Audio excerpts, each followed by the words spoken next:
खुश रहने का असली राज। यह कहानी एक छोटे से शहर के एक व्यक्ति की है जिसका नाम अर्जुन था। अर्जुन को बचपन से ही यह सिखाया गया था कि खुश रहने के लिए बहुत कुछ होना चाहिए। अच्छा घर, अच्छी नौकरी, ढेर सारे पैसे और दूसरों से ज्यादा सफलता। अर्जुन का सपना था कि वह इन सब चीजों को हासिल करके खुश रहे। लेकिन जैसे जैसे वह बड़ा हुआ, उसने महसूस किया कि जितना वह चाहता है उतना कुछ भी हासिल नहीं कर पा रहा था।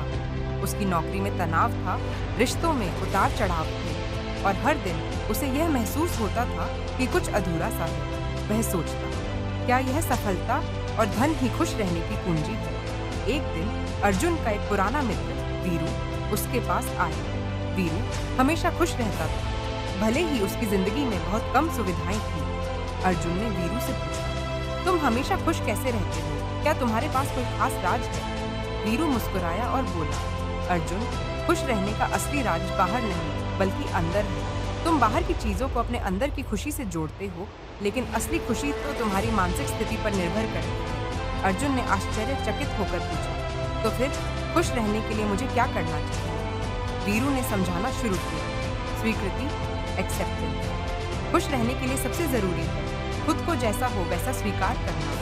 हम अक्सर अपनी खामियों और कमजोरियों को नकारते हैं, लेकिन सच्चाई यह है कि हमें अपने आप को पूरी तरह से स्वीकार करना होगा। कोई भी इंसान पूरी तरह से परफेक्ट नहीं हो सकता और यही असल में उसे खास बनाता है। आभार, ग्रेटिट्यूड। तुम अपनी जिंदगी में कितनी बार उन छोटी छोटी बातों के लिए आभारी होते हो जो तुम्हारे पास हैं? खुश रहने का एक और राज यह है कि तुम हर दिन कुछ ऐसे चीजों के लिए आभारी महसूस करो जो तुम्हारे पास हैं, चाहे वह परिवार, दोस्त या तुम्हारा स्वास्थ्य हो। जब तुम आभारी होते हो तो तुम्हारी मानसिकता सकारात्मक होती है और यह तुम्हारे जीवन को भी बदल देती है।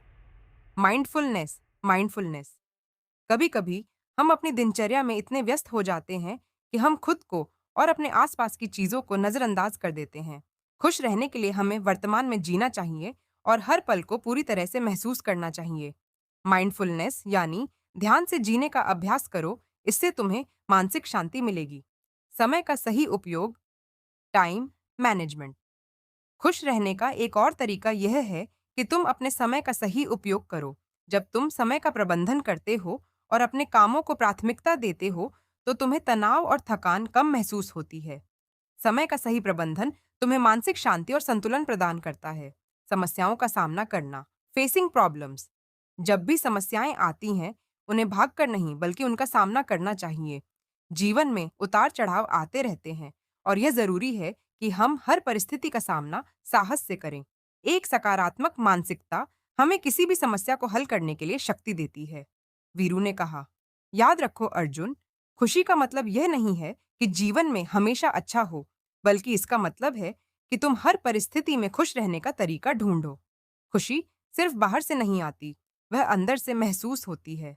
अर्जुन ने वीरू की बातें ध्यान से सुनी और महसूस किया कि वह पूरी तरह से सही था। उसने अपनी जिंदगी में इन बातों को लागू करना शुरू किया। धीरे धीरे उसकी मानसिक स्थिति बदली। वह अब छोटी छोटी बातों के लिए आभारी था, अपने आप को स्वीकार करता था और हर दिन को पूरे ध्यान के साथ जीता था। कुछ ही महीनों में उसने देखा कि उसकी जिंदगी में एक नई ऊर्जा आ गई थी और वह पहले से कहीं अधिक खुश था। इस कहानी से हमें यह सीखने को मिलता है कि खुश रहने का असली राज बाहरी चीजों में नहीं, बल्कि हमारी मानसिक स्थिति और सोच में है। जब हम अपने विचारों को सकारात्मक बनाते हैं और अपनी जिंदगी को सच्चे मन से जीते हैं, तो हर परिस्थिति में खुशी पाई जा सकती है। सच्ची खुशी एक यात्रा है, न कि एक मंजिल।